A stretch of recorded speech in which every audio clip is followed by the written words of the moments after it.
Good morning student. इसके पहले हमने आपको किसी वैद्युत द्विध्रुव के कारण अक्षीय स्थिति और निरक्षीय स्थिति पर वैद्युत क्षेत्र की तीव्रता तथा किसी भी स्थिति में वैद्युत क्षेत्र की तीव्रता ज्ञात करना बताया है।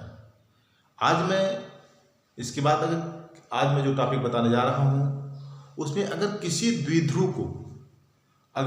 द्विध्रुव को बाह्य वैद्युत क्षेत्र में ले जाते हैं तो बाह्य वैद्युत क्षेत्र में ले जाने पर अगर किसी कोण पर ले जाते हैं तो उस पर एक बल युग्म आघूर्ण लगने लगता है और उसी बल युग्म आघूर्ण के कारण वह जो हमारा द्विध्रुव है वैद्युत क्षेत्र की दिशा में आने का प्रयत्न करता है। या आप कह सकते हैं कि यह जो बल युग्म आघूर्ण है उस वैद्युत द्विध्रुव को वैद्युत क्षेत्र की दिशा में लाने का प्रयत्न करता है। यह एक प्रकार का प्रत्यानयन बल भी है।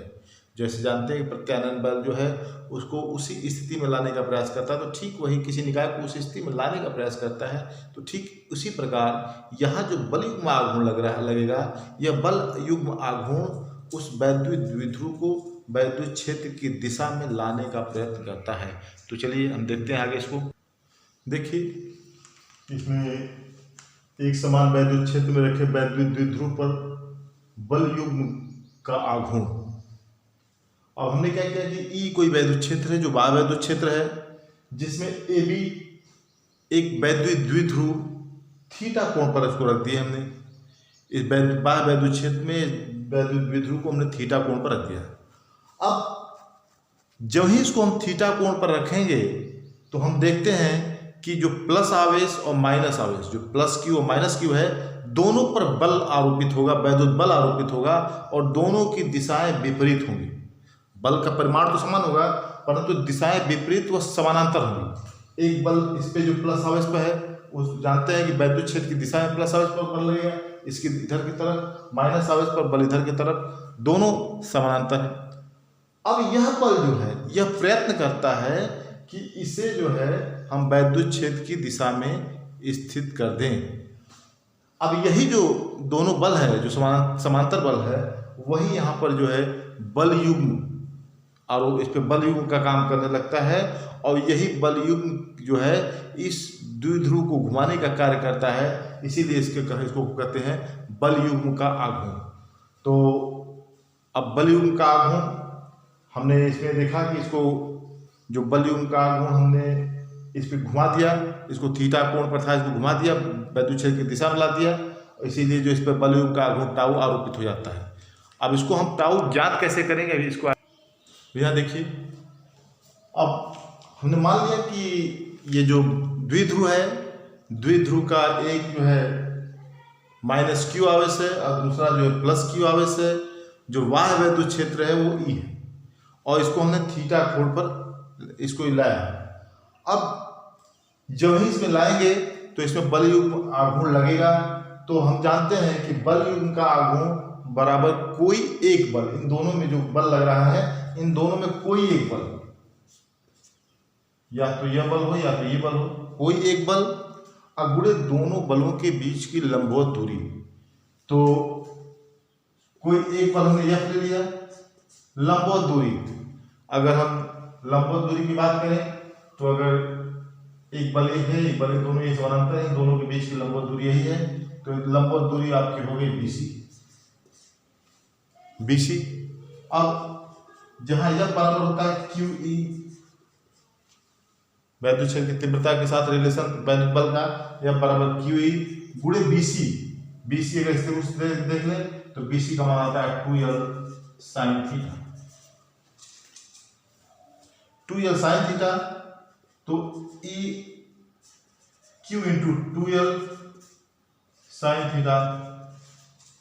अब हम Q इंटू 2L बराबर जानते हैं P, अतः PE sin थीटा, इसको टाउ से हम डिनोट करते हैं। जो बल युग्म का आघूर्ण है इसको हम टाउ से दर्शाते हैं। तो बल युग्म का आघूर्ण टाउ बराबर PE sin थीटा अगर इसको वेक्टर रूप में लिखना चाहते हैं, देखिए जो पी ई साइन थीटा को हम P cross E vector P cross vector E, चूँकि दोनों वेक्टर है तो यह क्रॉस गुण के रूप में टाउ बराबर vector tau equal to P cross E, इसका मात्रक न्यूटन गुणे मीटर होता है। अब जो अगली टॉपिक है इसमें कि सतत आवेश वितरण के कारण वैद्युत बल व चुंबकीय क्षेत्र, वैद्युत बल व वैद्युत क्षेत्र। अगर जैसे मान लीजिए कि आवेश को अगर हम एक समान रूप से वितरित करें तो ये 3 प्रकार से वितरित किया जा सकता है। एक सरल रेखा में, दूसरा अगर हम करें तो उसको एक पृष्ठ पर पृष्ठीय सतत आवेश वितरण, और तीसरा आयतन वितरण। 3 रूपों में आवेशों को हम एक सतत रूप में से वितरित कर सकते हैं। तो हम आए देखें इसको कि सतत आवेश वितरण में हम वैद्युत बल और वैद्युत क्षेत्र कैसे ज्ञात करेंगे। देखिए इसमें हमने बताया कि 3 तरह के हैं। एक सरल रेखीय आवेश वितरण जिसको कि लीनियर चार्ज डिस्ट्रीब्यूशन, और दूसरा पृष्ठीय आवेश वितरण सरफेस चार्ज डिस्ट्रीब्यूशन, और तीसरा आयतन आवेश वितरण अर्थात वॉल्यूम चार्ज डिस्ट्रीब्यूशन। इस 3 तरह से आवेशों का वितरित किया सकता है। अब हम अलग अलग इनका अध्ययन करें कि रेखीय आवेश वितरण, पृष्ठीय आवेश वितरण और आयतन आवेश वितरण से के कारण जो वैद्युत क्षेत्र हमको प्राप्त होता है वो कैसे ज्ञात करेंगे। देखिए रेखीय आवेश वितरण, जब किसी आवेश को एक सरल रेखा या तार के रूप में एक समान रूप से वितरित किया जाए। एक समान रूप से का मतलब कि आवेशों का जो घनत्व है वो हर जगह समान, तो इस वितरण को हम कहेंगे रेखीय आवेश वितरण। अब इसमें मान लीजिए कि Q आवेश है और कुल L लंबाई में उसको वितरित किया गया है। अगर उसका आवेश घनत्व लेमडा है तो लेमडा बराबर Q/L। अगर dq सूक्ष्म लंबाई लें और सूक्ष्म लंबाई dl में कुल आवेश dq है, जो dl लंबाई आपने लिया है, इस dl लंबाई में आवेश जो है dq है, तो उस समय तो लेमडा बराबर Q/L बराबर dq/dl। यानी आवेश घनत्व अगर हर जगह समान है तो चाहे जिस भी बिंदु पर आवेश घनत्व निकालेंगे हमारा आवेश घनत्व समान होगा, क्योंकि यहाँ जो आवेशों का एक समान वितरण है। तो इस प्रकार के जो वितरण है इसको हम जो है रेखीय आवेश वितरण कहेंगे। अब अगला है पृष्ठीय आवेश।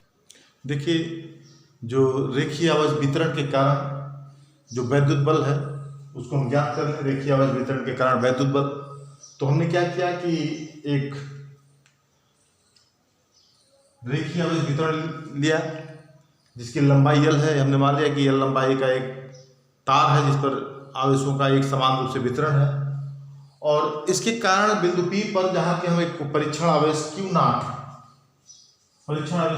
ला रहे हैं और यहाँ पर हम जो है वैद्युत बल यहाँ ज्ञात करना चाहते हैं। तो हम सर्वप्रथम देखते हैं कि बिंदु O के सापेक्ष dl जो dq आवेश है उसका जो है स्थिति वेक्टर हम देख रहे हैं, तो इसका भी स्थिति वेक्टर r1 है और O के सापेक्ष बिंदु P का जो स्थिति वेक्टर है वो r2 है। लेकिन चूंकि हमको यहाँ पे ज्ञात करना है तो इसके रिस्पेक्ट में इसका जो स्थिति वेक्टर हमको ज्ञात करना होगा, तो इसके रिस्पेक्ट में इसका भी स्थिति वेक्टर r21 है। तो जहाँ vector r21 equal to r1 - r2 vector से निकाल सकते हैं। तो अब सर्वप्रथम हम यहाँ पर जो dl आवेश, जो dl सूक्ष्म लंबाई है, उस dl सूक्ष्म लंबाई में जो dq आवेश है, उस dq आवेश के कारण अगर बिंदु P पर हम वैद्युत क्षेत्र ज्ञात करें, वैद्युत बल ज्ञात करें, तो हम मान लेते हैं कि जो वैद्युत बल dF है तो dF इक्वल टू 1/4πε0, यहाँ हम परावैद्युता का मान k का मान 1 मान के चल रहे हैं, dq into q0 upon r21 mod of r21 का whole square into unit vector r21। Unit vector r2 यहाँ जानते हैं 1/4πε0 q1 q2 upon r square coulomb के नियम से। यहाँ हमने चूंकि वेक्टर के रूप में लिया है तो इसका डायरेक्शन दिखाएंगे कि जो हमारा बल है किससे किधर से किधर की तरफ लगेगा। तो R21 जो हमारे सिर्फ बल की दिशा को शो करेगा। अब ये तो आपका आगे जहां dq बराबर हम जानते हैं कि लेमडा dl, इसके पहले मैं करा चुका था, इसको बताया था, जो इसका रेखीय आवेश वितरण में जो आवेश घनत्व तो लेमडा का मान लेमडा बराबर dq/dl, तो यहाँ से dq बराबर इक्वल टू लेमडा dl हो जाएगा। अतः अब df को हम लिख सकते हैं df equal to 1/4 pi epsilon naught lambda dl q naught upon mod of R21 का whole square into unit vector R21। अब ये तो सिर्फ आपको ज्ञात हुआ है dq आवेश के कारण। अगर कुल आवेश q है, यह कुल आवेश q है और कुल लंबाई l में वितरित हुआ है, पूरी l लंबाई में वितरित हुआ है, तो अगर टोटल कुल बल ज्ञात करना हो, कुल बल ज्ञात करना हो, कुल बल F, तो F बराबर हो जाएगा 0 to L df, 0 to L df। इसका मतलब कि हम 0 से लेकर के L लंबाई तक के टोटल बल ज्ञात कर लेते हैं। तो यह बराबर हो जाएगा, यह बराबर 0 to L, ये 0 to L, ये सब कॉमन ले लें, जो कांस्टेंट टर्म्स है उनको हम कॉमन ले लें। 1/4 पाई एप्सिलॉन नॉट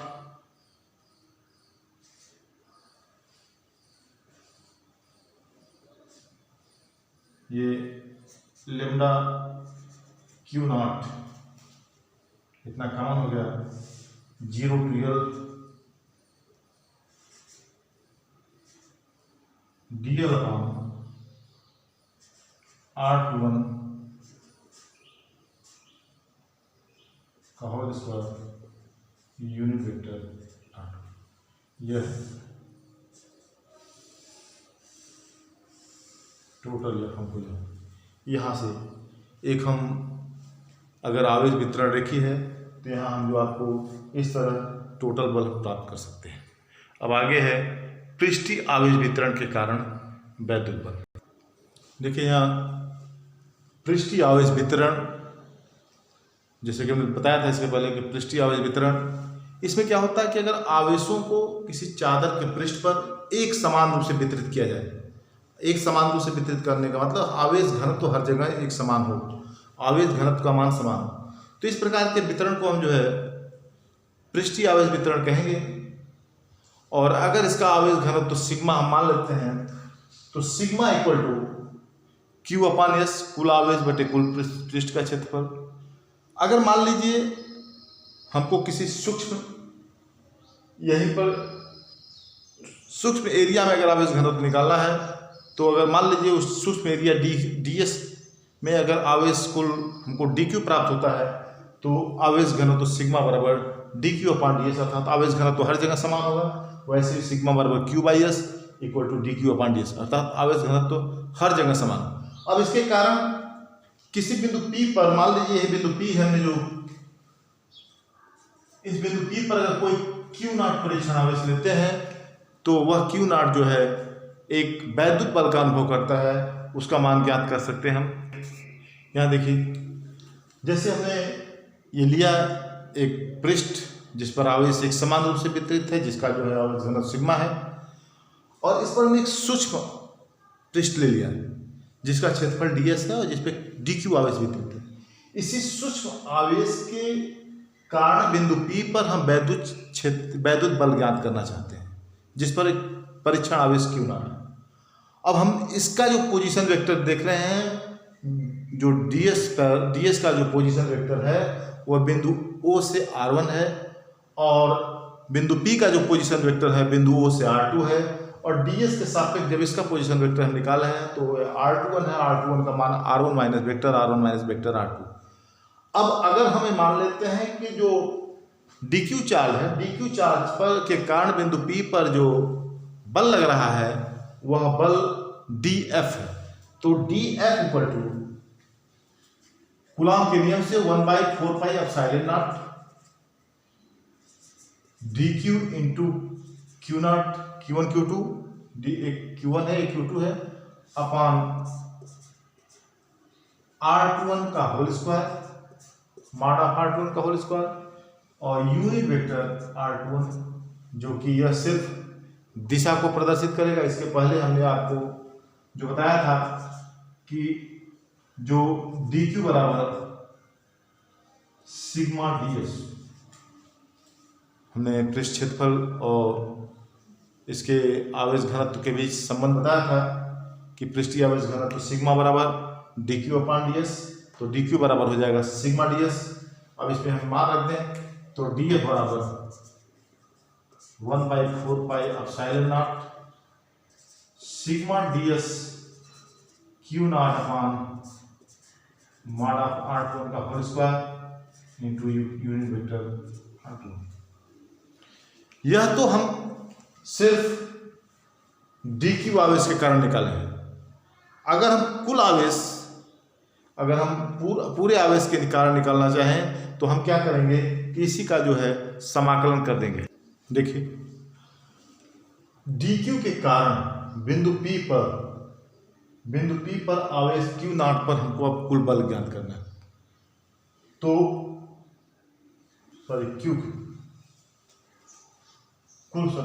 कुल आवेश Q के कारण Q0 पर कुल बल ज्ञात करना है। तो हम क्या करेंगे कि बल F equal to surface integral जो कि पृष्ठ है, इसलिए पृष्ठीय समाकलन हम लेंगे। पृष्ठीय समाकलन dF का मान रख दें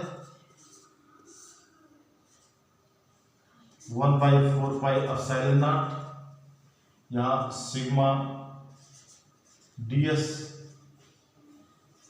Q0 upon mod of R21 unit vector R21। इसमें से जो कांस्टेंट टर्म कॉमन ले लें, हम सिग्मा Q0 अपॉन 4πε0 कॉमन ले सकते हैं। बचेगा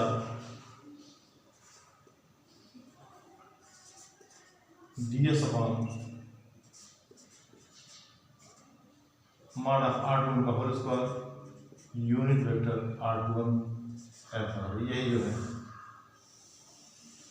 टोटल बल जो Q आवेश के कारण, इस तरह टोटल बल Q आवेश के कारण जो बिंदु P पर हम ज्ञात कर सकते हैं। जो तीसरा है कि आयतन वितरण, आवेश का अगर आयतन रूप में वितरित हो तो उसके कारण हम कैसे ज्ञात करेंगे, इसके आगे हम देखें। अब आइए आयतन आवेश वितरण के बारे में समझें। यदि किसी आवेश को किसी आयतन पर वितरित किया जाए, जैसे मान लीजिए गोला या घन, अगर वह वितरण एक समान रूप से हो जिसका हर जगह आवेश घनत्व समान हो, तो इस प्रकार के आवेश वितरण को हम जो है कहेंगे कि आयतन आवेश वितरण है। जैसे हमने यही फिगर बनाया, ये कोई आकृति है, आयताकार आकृति है, जो 3D आकृति है। इसमें आवेश का वितरण एक समान रूप से किया गया है और इस प्रकार के जो वितरण को हम कहेंगे कि यह आयतन आवेश वितरण है। अगर इसको में Q आवेश है, Q आवेश को भी आयतन में एक समान रूप से वितरित किया गया है, तो अगर उसका आवेश घनत्व रो हो, उसको रो से प्रदर्शित करते हैं आयतन घनत्व को, आयतन आवेश घनत्व को, तो रो इक्वल टू Q/V कुल आवेश बटे कुल आयतन, या dQ/dV। dQ/dV इसलिए कि सूक्ष्म आयतन में अगर सूक्ष्म आवेश dQ है, अगर dV सूक्ष्म आवेश आयतन में है और सूक्ष्म आवेश उतने में dQ है, तो आवेश घनत्व रो बराबर dQ/dV। अब dQ/dV जो dV हमारा सूक्ष्म आयतन dV है, इतने में आवेश घनत्व कितना, आवेश क्या है dQ है, तो आवेश घनत्व हर जगह समान होगा। इसलिए इस प्रकार का जो है डिस्ट्रीब्यूशन, इस प्रकार का जो वितरण है वो आयतन आवेश वितरण। अब इसके कारण किसी बिंदु P पर अगर हम कोई परीक्षण आवेश यहाँ पर ले लें Q0 बिंदु P पर, अगर यहाँ पर अगर हम वैद्युत बल ज्ञात करना चाहें तो ज्ञात कर सकते हैं। आइए आगे यहाँ देखिए, अगर हम यह मान लें कि जो dv है, dv का बिंदु O के सापेक्ष स्थिति वेक्टर r1 है और परीक्षण आवेश q नॉट का स्थिति वेक्टर r2 है, तो इसके सापेक्ष परीक्षण आवेश q नॉट का जो स्थिति वेक्टर हो जाएगा r21 बराबर r1 minus vector r1 minus vector r2। अगर हम जो सूक्ष्म आवेश dq है, उस सूक्ष्म आवेश dq के कारण बिंदु P पर अगर हम वैद्युत बल dF मान लेते हैं, तो dF equal to 1/4 pi epsilon naught dq q naught upon mod of r21 का whole square unit vector r21। अब हम dq बराबर जानते हैं, इसके पहले मैंने बताया था आपको कि dq बराबर रो dv, अतः df बराबर हो जाएगा 1/4 pi epsilon naught rho dv upon mod of r21 का whole square into unit vector r21। अब यह तो हम सिर्फ dq आवेश के कारण ये वैद्युत बल ज्ञात कर किए हैं।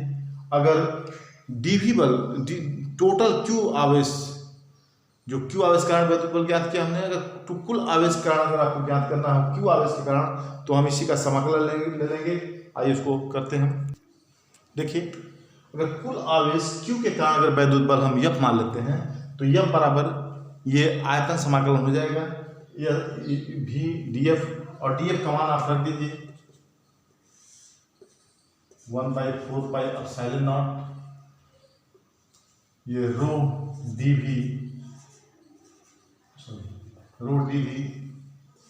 q naught upon mod of r21 का whole square unit vector r21। इसको हम सॉल्व करें तो यहाँ q naught upon 4 pi epsilon not हमने कॉमन ले लिया, यहाँ बचा रो dv upon mod of r21 का whole square unit vector r21। ये बराबर ये जो फार्मूला हो गया हमारा, ये जो अगर आयतन आवेश वितरण हो, वैसी स्थिति में अगर किसी बिंदु पर हम वैद्युत बल ज्ञात करना चाहते हैं, तो इस फार्मूला से हम ज्ञात कर सकते हैं। तो इसको आप लोग देख लीजिएगा। ठीक है, धन्यवाद।